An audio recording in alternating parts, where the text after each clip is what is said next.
తీసుకొని ఇలా డాడీ కూడా తీసుకొచ్చాను. గట్ నేను కొబ్బరికాయలు అమ్ముకుంటామని నేను వచ్చాను. కొబ్బరికాయలు అమ్ముకుంటాను. 9 చదివినాము. ఈయనకి ఇబ్బంది ఉండే సార్. ఇబ్బంది ఉంటే ఇంకా మందులకి ఏం లేకుండే, మందులు వేసుకోకుంటే ఇంకా మొత్తం లేస్తలేడు.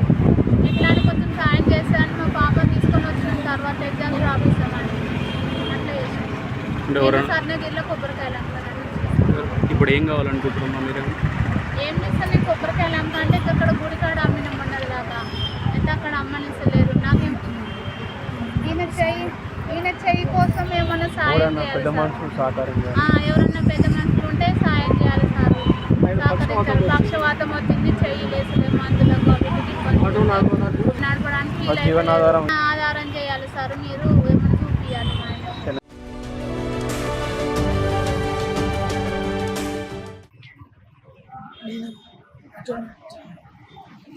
ఈ మధ్యలో పక్షవాతం వచ్చింది. అటెండెంట్ బట్టి చంద్రులైంది ఒక 18 ఏళ్ళు అయింది. అందుకంటే ముందు పట్టినట్టు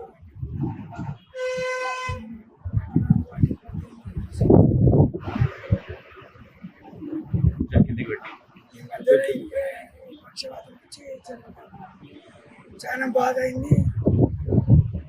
స్వర్ణగిరి టెంపుల్ పడి కొంచెం ఒక నెల రోజులు మంచిగా అయింది. నాకు తినడానికి తిండి లేకుండే, మందులకు కూడా డబ్బులు లేకుండే.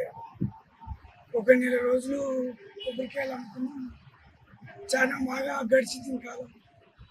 లోపల ఎవరు కాంటాక్ట్ పెట్టిరట, వాళ్ళు ఎలగొట్టేసారు. ఎలగొట్టేసినాక మళ్ళీ బయటకు వచ్చాను. ఇప్పుడు కొంచెం బాగానే ఉంది. ఎంతమంది పిల్లలు? 3 పిల్లలు. ఇక కొబ్బరికాయలు తీసుకొచ్చి ఇక్కడ పెట్టి. ఇప్పుడు నీ ఆమె పెద్ద కూతురా?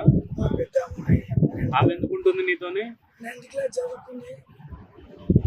నాకు నచ్చినది కాబట్టి ఒక చేయి కాలు ఒక సైడు ఆమెనే, అటు బ్రేక్ ఆమెనే పడుతుంది, బయటికి ఎక్స్లేట్ ఇస్తుంది. నేను గేర్ వేసుకుంటా, క్లచ్ పట్టుకుంటా.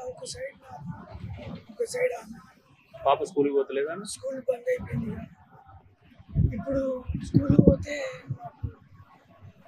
కాలం నడవది, ముందుకు సాగదు. అందుకే బంద్ చేసిన. నేను మంచిగా అయినాక ఇట్లా మళ్ళీ చదివిస్తాను. నేను ఎక్కువసేపు కూడా మాట్లాడలేను. ఎక్కువ మాట్లాడితే వాయిస్ వస్తుంది. పరిస్థితి ఇదే. ఎవరైనా దాతలు సాయం చేస్తే నేను మంచిగా వరకు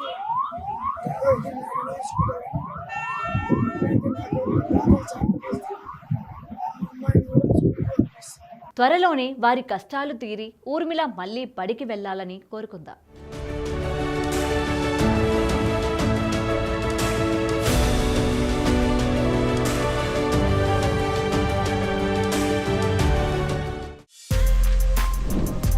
For more videos like this, subscribe Big TV channel.